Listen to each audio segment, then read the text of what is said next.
What's up everybody, Zolo here. Today's video we're gonna go through pre-release event cards.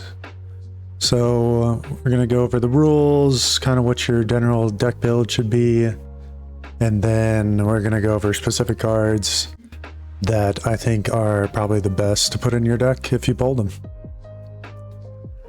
So for starters, generally speaking, everybody uses Rainbow Luffy. It's kind of like the most fair leader to use during the pre-release events. You're gonna get a Rainbow Luffy, you're gonna get 6 packs, and then you build a 40 card deck with those 6 packs. And usually they'll give you like an event pack too, and usually you can use those as well.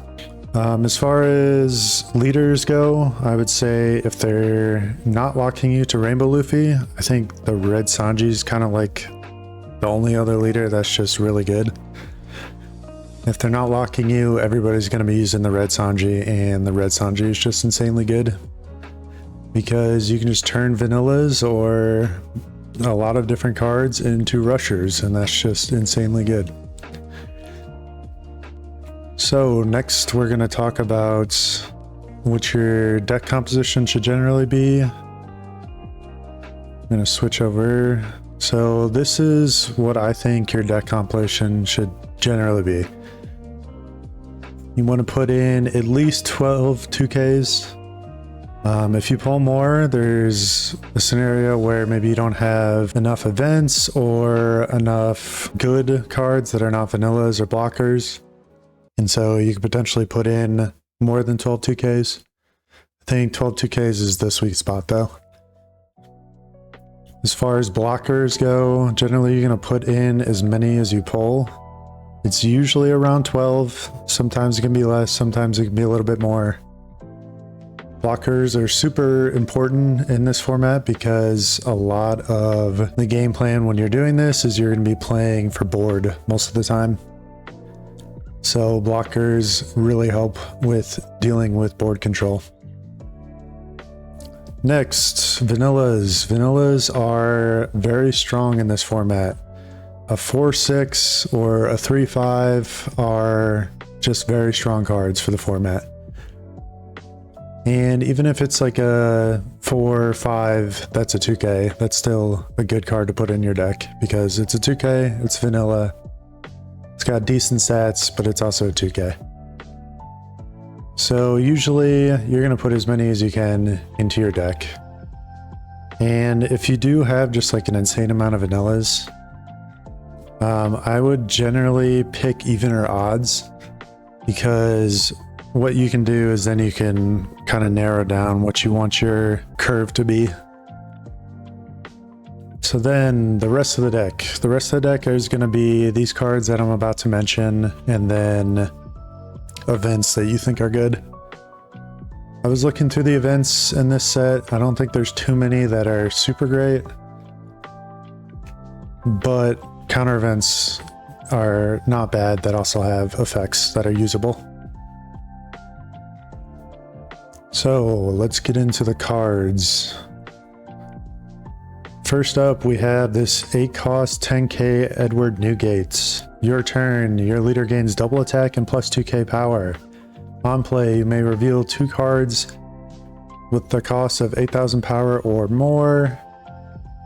Or no, just 8,000 power from your hand. Give up to one of your opponent's characters minus 6k during this turn. I mean, the first effect is the main effect that you're going to be getting off. You're probably not going to have too many 8,000 power cards exactly in your deck, let alone your hand. So this is just a big body guy who lets your leader double attack for 7k, which honestly is extremely strong. Next we have 4 costs 1k Mr. 2, 1k counter. On play, rest up to one of your opponent's characters with a cost of 4 or less. When attacking, this character's base power becomes the same as your opponent's leader during this turn. Both effects are very strong. I wouldn't say very strong. The second effect isn't as strong, but resting 4 cost or less can win you games at the end of games when you need to just rest chunk blockers or that sort. There aren't too many like 4 cost or less blockers. There's mostly just the 2 cost blockers that they release every set. This card is probably on the lower end of the power, but it's still a good card. So if you pull it, generally speaking, you're probably gonna just add it to your deck. Next, we have a very strong 7 cost 9K Boa Hancock, unblockable, which means you cannot block when this character attacks. On play, up to one of your opponent's characters other than Monkey D. Luffy cannot be rested until the end of your opponent's next end phase. This is just a strong all-around card. It's probably the best on curve. Stop an attack on board, and then becomes a 9K unblockable from then on. This is one of the cards that you really want to protect on your board when you play it out, so don't feel bad about just ripping, like, you know, 2 to 3 cards from your hand to save this on board. Next we have the Ronor Zoro, 7 cost 9K power. On play, rest up to one of your opponent's cards. That's any card. It can be Dawn, can be leader, can be stage, or character. Then you may trash 1 card from your hand. If you do, give up to 3 rest or Dawn cards to your leader.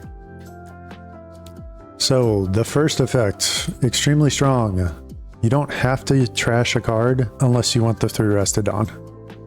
So potentially this is just a rest a character card, which in itself is very strong. Next we have Law, 8 cost 9K. On play, up to one of your opponent's rested characters will not become active in your opponent's next refresh phase. End of your turn, set all of your green characters with a cost of 5 or less as active. So the first effect, strong. It's a big body. That's mainly why you're going to be using it. The second effect, there aren't too many 5 costs or less that are super useful besides this Mr. 2, which it is very strong with, because then it makes it so your opponent doesn't just get a free swing on a 1K in the next turn. This card is good. I would say there are a few cards that are better in this set list. But yeah, still a big body, still a great on-play effect.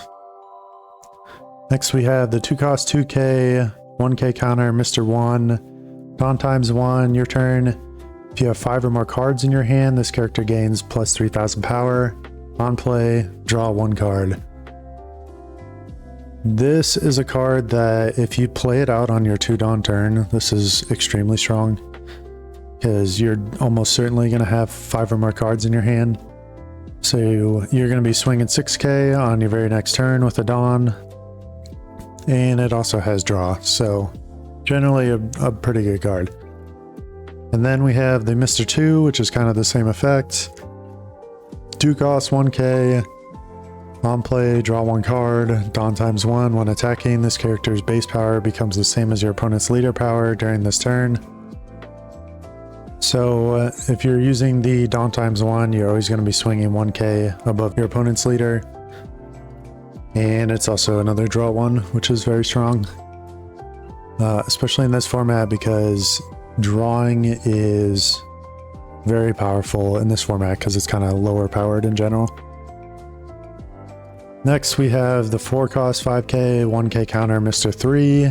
Activate main, you may trash this character, draw 2 cards, and up to one of your opponent's characters with a cost of 9 or less cannot attack until the end of your opponent's next end phase.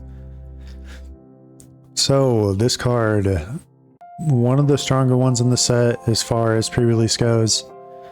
What's great about it is that you can play this out on 4, swing with it, and then use the trash effect, draw 2 cards, which is amazing, and make it so one of your opponent's characters can attack. But also, this is a really strong card for the end game.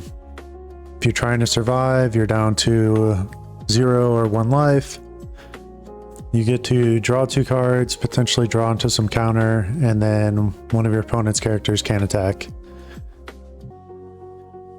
Next we have Miss Olive, 5 cost, 6K, 1K counter blocker. This is one of the better blockers of the set, besides the 3 Admirals. On play, you may return one card, one of your characters with a cost of 2 or more to the owner's hand, draw 2, trash 1. So this card goes really well with the Mr. 1, Mr. 2. You can swing with these guys, play this out, and then return them to your hand. And then you get to draw 1, trash 1, or draw 2, trash 1. And then you can just play this out next turn, set up the turn afterwards. Next we have Sengoku, 5 cost, 5k, leader, 2k counter. This I think is probably the best 2k in the set. There's one other 2k that I added to the list. I think this one is still better though. So on play, if your leader has the Navy type, which if you're playing Rainbow Luffy, it will, add up to 2 Dawn cards from your Dawn deck and rest them. Then draw 2, trash 2 from your hand. So obviously great 2k. It's a 5k body. And then you're also going to be ramping and going through your deck. Next we have Kuzan, 7 cost, 8k power. On play, add up to 2 Dawn cards from your Dawn deck and rest them. Then activate main. Once per turn, Dawn -1. Up to one of your opponent's characters cannot activate blocker during this turn. I think this is probably... I mean, it's between this and Borsalino as far as power for the 3 admirals. This one is kind of a good finisher card that you get this card out the turn before you're going to go for game. It can be very strong. Or it can kind of help you get past some blockers, chunk blockers that they're using. But also ramps, so if you play this on curve, it's pretty good. You're just going to be a 10 Dawn immediately. Then we have Sakazuki, same stat line, 7 cost, 8k. On play, Dawn -1, get enough to one of your opponent's characters -6k power until the end of your opponent's next end phase. Activate main. Once per turn, you may rest one of your Dawn cards. If your leader has the Navy type, add up to 2 Dawn cards from your Dawn deck and set them as active. This is definitely the strongest of the 3 admirals. Both effects are very strong. First, you're making it so your opponent's characters are -6k, so you can either kill a big character or you can just make one of their attackers pretty much unusable until their turn after.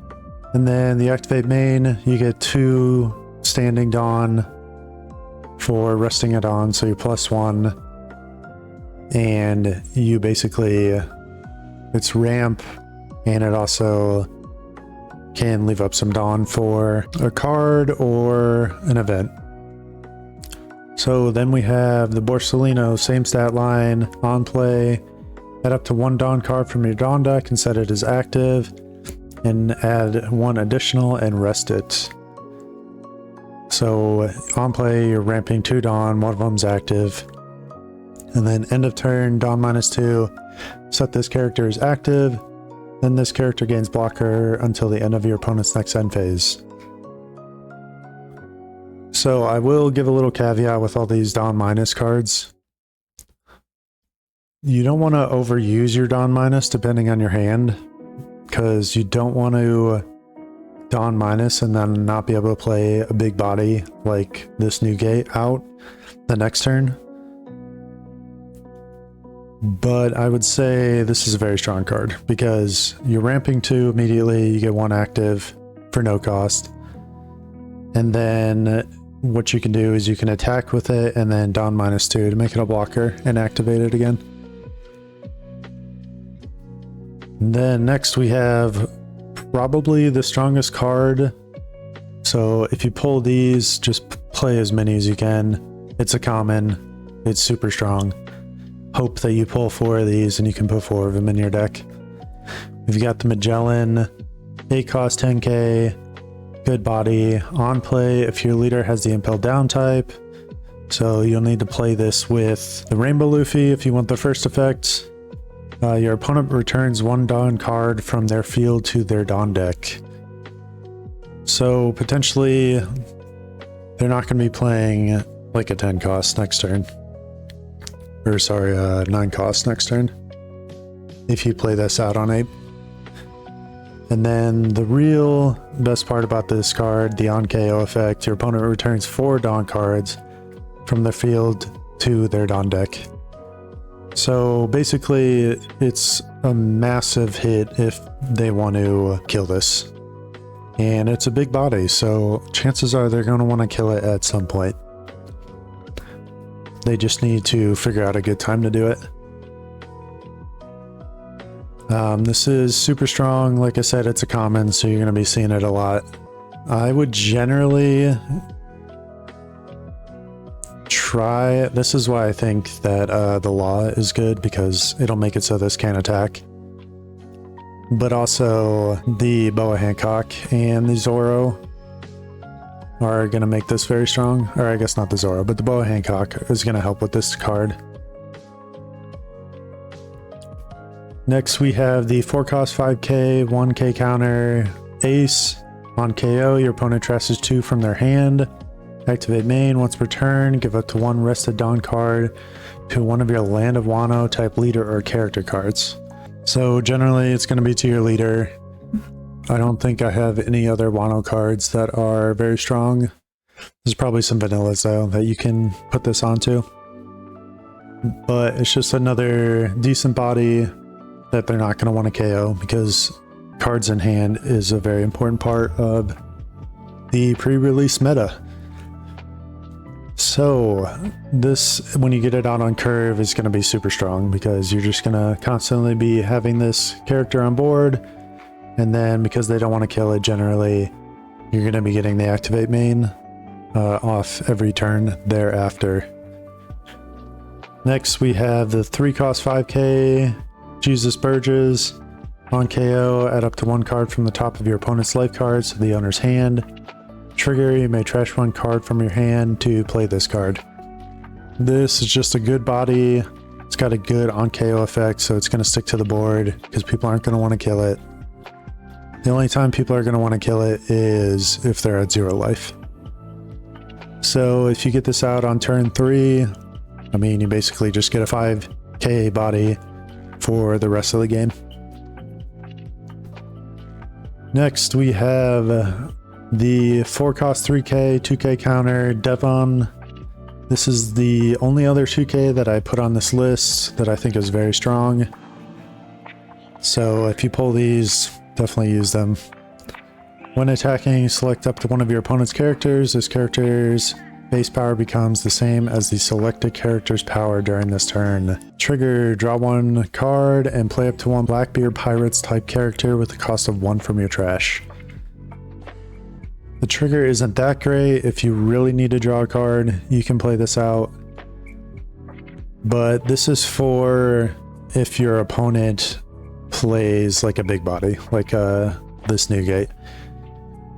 Generally want to keep it in your hand until they do that, because it's a 2k. But if they do that, this is potentially a 10k, 4-cost 10k swinger, or even like a 4-cost 8k swinger. Next we have the 4-cost 5k Wolf, 1k counter. On KO, if your leader has the Blackbeard type, draw 1 card, then up to one of your leader or character cards' base power becomes 7k during this turn. Trigger, activate this card's on KO effect. The reason I added this in here is because of the trigger. If you get this off trigger, it can really throw off your opponent's game plan. And with the next card, you can actually just search it and put it in your life, which is very strong. But this is also one of those cards that your opponent isn't going to want to just kill willy-nilly. They're going to actually have to play around it. And the more your opponent thinks, the more that they're going to have to kind of make some weird plays during their turn. Next, we have what I think is the second strongest card in the sets as far as pre-release. It is the 8-cost Teach. I'm sure you've heard of it. It's like the new SEC that's going to probably cost a ton of money. So if you pull it, good on you. 8-cost 10k on play. Look at the top 3 cards from your deck. Add up to 1 card to the top of your life cards. Then place the rest at the bottom in any order. trigger, negate the effect of one of your opponent's characters during this turn, then KO up to one of your opponent's characters with a cost of 5 or less. So potentially if you get 2 of these, which I have pulled 2 SECs in pre-release before, I got a alt-art one and then a regular one of the Kumas, you could potentially put this into your life. But in general, I mean, it's healing in the game, which is very strong in pre-release. You get to look at the top 3 cards of your deck and put whatever, you know, in other words, if you pull a Magellan and you don't get like the Jesus Burgess or something, just put the Magellan in your life so that way you have it for the next turn after your opponent attacks. Very strong card, big body. Definitely the second to Magellan. Then last I have the Stage Moby Dick, 1 cost. On play, if your leader has a Whitebeard type, look at the top 3 cards of your deck and add up to 1 to your hand and place the rest at the bottom. Activate main, may trash the stage, give up to 1 rested Dawn card to your leader or one of your characters. So it's just a super basic search. You can grab anything off of it. Doesn't have to be Whitebeard Pirates. You do not reveal it, which is another nice thing. So you're just going to put it straight to your hand. And then let's say you get 2 of these. You can trash it, give a rested Dawn, and then play the second one. Or when you're going for game, just trash it to give yourself a rested Dawn. So those are the best cards that I believe are in the newest set. Like I said, Magellan's first. Put as many of these as you pull into your deck. Next is the Teach. Just hope you get lucky, pull a Teach. Alright, that's it for me as far as deck building goes. Good luck out there. Hope you pull some good stuff. Hope you pull some alt-arts during your pre-releases. I'll be going to a lot of them, so I will be showing off some of the packs that I pull from that. And then I will also be getting a box, not this weekend, but the weekend after. And I will have that up on my channel, hopefully Friday, if not Saturday. So good luck out there. I hope this helps people. Don't forget to like, comment, subscribe. Helps the channel grow. Peace out, everyone.